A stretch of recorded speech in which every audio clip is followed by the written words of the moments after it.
Today, I offer the reading of How the Grinch Stole Christmas by Dr. Seuss, that is, Theodore Geisel. This is my Christmas present to you. I wish you all a very Merry Christmas.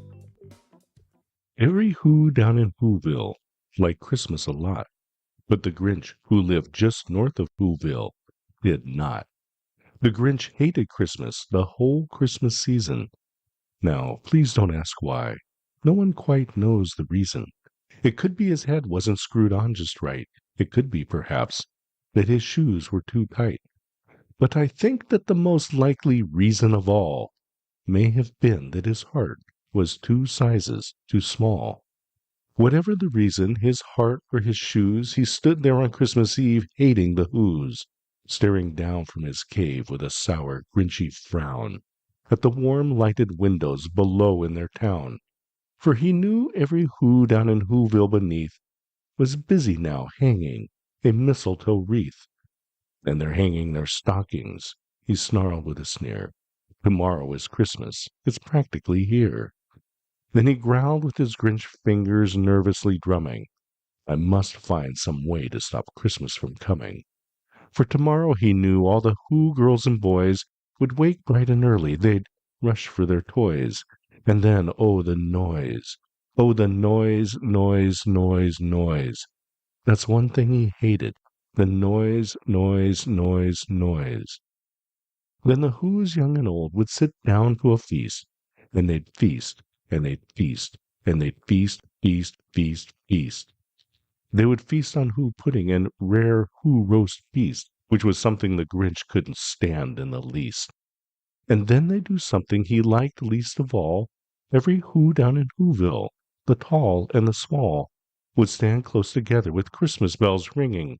They'd stand hand in hand, and the Whos would start singing. They'd sing, and they'd sing, and they'd sing, sing, sing, sing. And the more the Grinch thought of this Who Christmas sing, the more the Grinch thought, I must stop this whole thing. Why, for 53 years I've put up with it now. I must stop this Christmas from coming. But how? Then he got an idea, an awful idea. The Grinch got a wonderful, awful idea. I know just what to do, the Grinch laughed in his throat, and he made a quick Santa Claus hat and a coat. And he chuckled and clucked, what a great Grinchy trick. With this coat and this hat, I'll look just like St. Nick. All I need is a reindeer. The Grinch looked around, but since reindeer are scarce, there was none to be found. Did that stop the old Grinch? No, the Grinch simply said, if I can't find a reindeer, I'll make one instead. So he called his dog Max, and he took some red thread, and he tied a big horn on the top of his head. Then he loaded some bags and some old empty sacks on a ramshackle sleigh. Then he hitched up old Max. Then the Grinch said, "Giddy up!" And the sleigh started down toward the homes where the Whos lay a snooze in their town. All their windows were dark. Quiet snow filled the air. All the Whos were all dreaming sweet dreams without care when he came to the first little house on the square. "This is stop number 1, the old Grinchy Claus hissed, and he climbed to the roof, empty bags in his fist. Then he slid down the chimney, rather a tight pinch. But if Santa could do it, then so could the Grinch. He got stuck only once, for a moment or two. Then he stuck his head out of the fireplace flue, where the little Who stockings all hung in a row. These stockings, he grinned, are the first things to go. Then he slithered and slunk, with a smile most unpleasant, around the room, and he took every present. Pop guns and bicycles, roller skates, drums, checkerboards, tricycles, popcorn and plums, and he stuffed them in bags. Then the Grinch very nimbly stuffed all the bags, one by one, up the chimney. Then he slunk to the icebox. He took the Who's feast. He took the Who pudding. He took the roast beast. He cleaned out that icebox as quick as a flash. Why, the Grinch even took their last can of Who hash. Then he stuffed all the food up the chimney with glee. And now, grinned the Grinch, I will stuff up the tree. And the Grinch grabbed the tree, and he started to shove, when he heard a small sound like the coo of a dove. He turned around fast, and he saw a small Who, little Cindy Lou Who was not more than 2. The Grinch had been caught by this tiny Who daughter, who got out of bed for a cup of cold water. She stared at the Grinch and said, "Santa Claus, why? Why are you taking our Christmas tree? Why?" But you know that old Grinch was so smart and so slick. He thought up a lie, and he thought it up quick. "Why, my sweet little tot," the fake Santa Claus lied, "there's a light on this tree that won't light on one side. So I'm taking it home to my workshop, my dear. I'll fix it up there, and I'll bring it back here." And his fib fooled the child, and he patted her head, and he got her a drink, and he sent her to bed. And when Cindy Lou Who went to bed with her cup, he went to the chimney and stuffed the tree up. Then the last thing he took was the log for their fire. Then he went to the chimney himself, that old liar. On their walls he left nothing but hooks and some wire.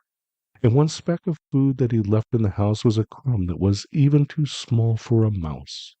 And he did the same thing to the other Who's houses, leaving crumbs much too small for the other Who's mouses. It was 9:15, all the Who's still in bed, all the Who's still a-snooze when he packed up his sled. Packed it up with their presents, the ribbons, the wrappings, the tags and the tinsel, the trimmings, the trappings. 3,000 feet up the side of Mount Crumpet, he rode with his load to the tip-top to dump it. Coo-poo to the Who's he was grinchily humming. They're finding out now that no Christmas is coming. They're just waking up. I know just what they'll do. Their mouths will hang open a minute or two. Then the Who's down in Whoville will all cry boo-hoo. "That's a noise," grinned the Grinch, "that I simply must hear." So he paused, and the Grinch put his hand to his ear. And he did hear a sound rising over the snow. It started in low, then it started to grow. But the sound wasn't sad. Why, this sound sounded merry. It couldn't be so, but it was merry. Very. He stared down at Whoville. The Grinch popped his eyes. Then he shook. What he saw was a shocking surprise. Every Who down in Whoville, the tall and the small, was singing without presents at all. He hadn't stopped Christmas from coming. It came. Somehow or other, it came just the same. And the Grinch, with his Grinch feet ice cold in the snow, stood puzzling and puzzling. How could it be so? It came without ribbons. It came without tags. It came without packages, boxes, or bags. And he puzzled 3 hours till his puzzler was sore. Then the Grinch thought of something he hadn't before. Maybe Christmas, he thought, doesn't come from a store. Maybe Christmas, perhaps, means a little bit more. And what happened then? Well, in Whoville, they say, the Grinch's small heart grew 3 sizes that day. And the minute his heart didn't feel quite so tight, he whizzed with his load through the bright morning light. And he brought back the toys and the food and the feast, and he himself, the Grinch, carved the roast beast.